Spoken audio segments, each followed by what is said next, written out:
Hi, my name is Brody, and this is Victoria Park in Truro, Nova Scotia.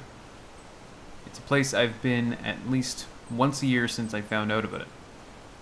Having lived most of my life on the island, when you walk the trail of Victoria Park, there's this feeling of grandiosity that is incredibly difficult to describe. Other than the fact that this place is in a totally different province, there is something so uniquely different about visiting Victoria Park. The land and the plants that grow on it are made of hardier stuff. The ground below you, and in some cases above you, is made primarily of rock, unlike the clay or sandstone that make up the most of PEI. This makes way for taller trees, for more dramatic scenery, and in the case of Victoria Park, it makes way for waterfalls. On its own, a waterfall can make any place seem magical.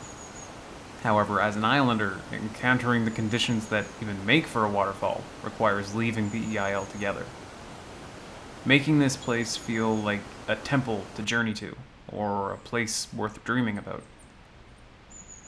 It's interesting to think about what you take for granted, especially in relation to where you live. The sort of thing that someone who lives elsewhere in the world dreams of seeing. For me, it's the beach.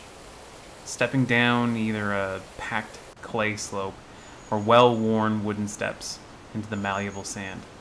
Throwing off your shoes or sandals and burying yourself in the granular surface feels nearly like a rite of passage. So much of my teenage years were spent treading water just off the shore, trading nothing to do for time with friends. My friends and I would make a habit of setting out for the North Shore on Sunday mornings. The only things we'd pack would be water, a change of clothes, and sunscreen if we remembered it. Oftentimes, we didn't. We would stay on the beach or in the water for hours. You could call it wasting time if it didn't seem so important, but it always did. When the sunburns would set in, it was still worth it, but you would swear to bring sunscreen next time. Likely to forget again, doomed to peel another day.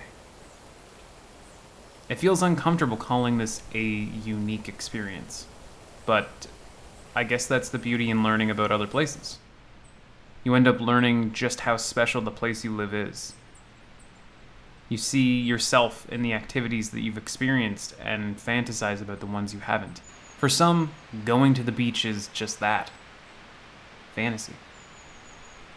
A thought that doesn't sit right in my stomach. An idea that makes me well up, thinking of how important it's been to me. The notion that someone could spend their whole life never feeling sand beneath their body as it slowly settles under their weight, gently pulling them down as it packs, is something that deeply saddens me. It saddens me in ways I'm sure some of the residents of Truro feel about waterfalls.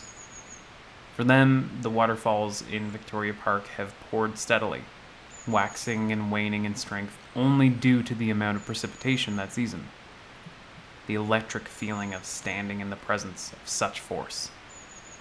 Something to be dreamt about by people like me. There's something beautiful about identifying those places, both as resident and visitor. To come to an understanding of the sights and sounds of places as incredible as the beach or Victoria Park, to feel truly at home in these places, in and of itself, is beautiful. Whatever it is that you dream of seeing someday, I hope you go, and I hope it leaves as much of an impression on you as the beach or the falls have left on me.